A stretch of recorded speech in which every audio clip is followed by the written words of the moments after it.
नीतीश लगड़ा या तेजस्वी लंगड़ी, बताएं उदय नारायण चौधरी। पप्पू यादव। सत्ता का चरित्र ही शोषण का रहा है। पप्पू यादव। आलोक मेहता और उदय नारायण चौधरी को के घर खाने का दिया चैलेंज।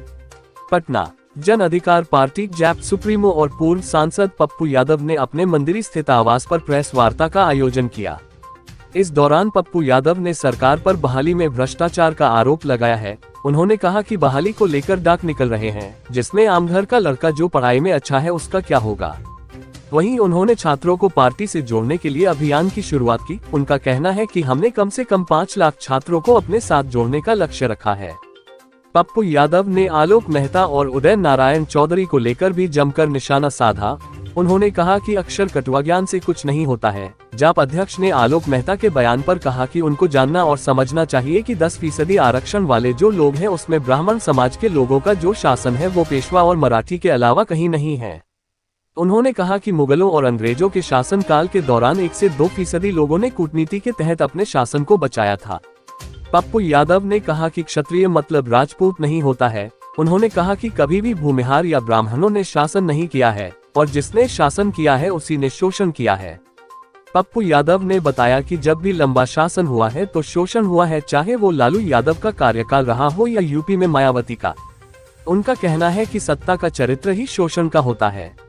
उनका कहना है कि इन सब चीजों का ज्ञान आलोक मेहता और उदय नारायण चौधरी को नहीं है। वहीं चौधरी के बयान लंगड़ी सरकार पर उनका कहना है कि मौका मिलने पर वो आग में घी डालने का काम कर रहे हैं। पप्पू यादव ने कहा कि वो बताएं कि नीतीश कुमार लगड़ा है या तेजस्वी यादव लंगड़ी है।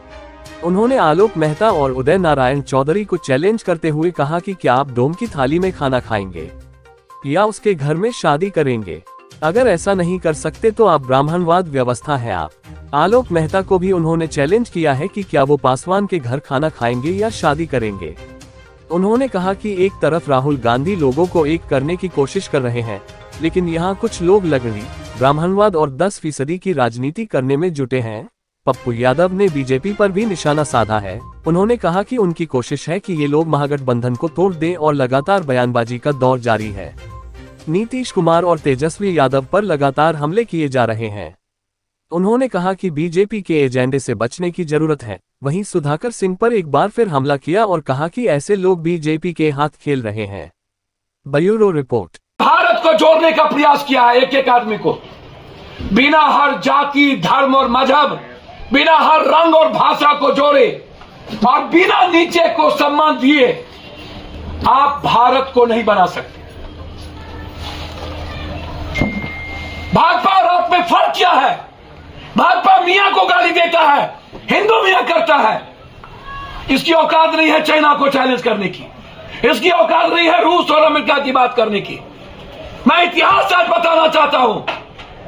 200 साल पहले गोरा काला का झगड़ा था अमेरिका में।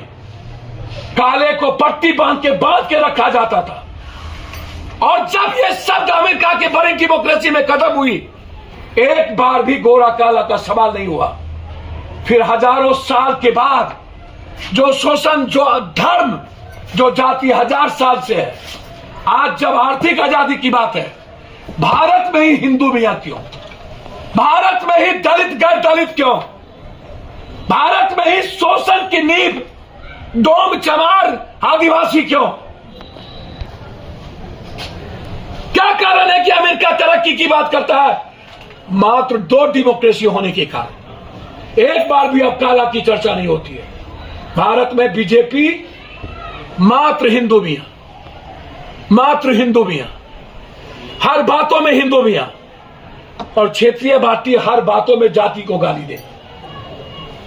तारन का मतलब देखना होता है।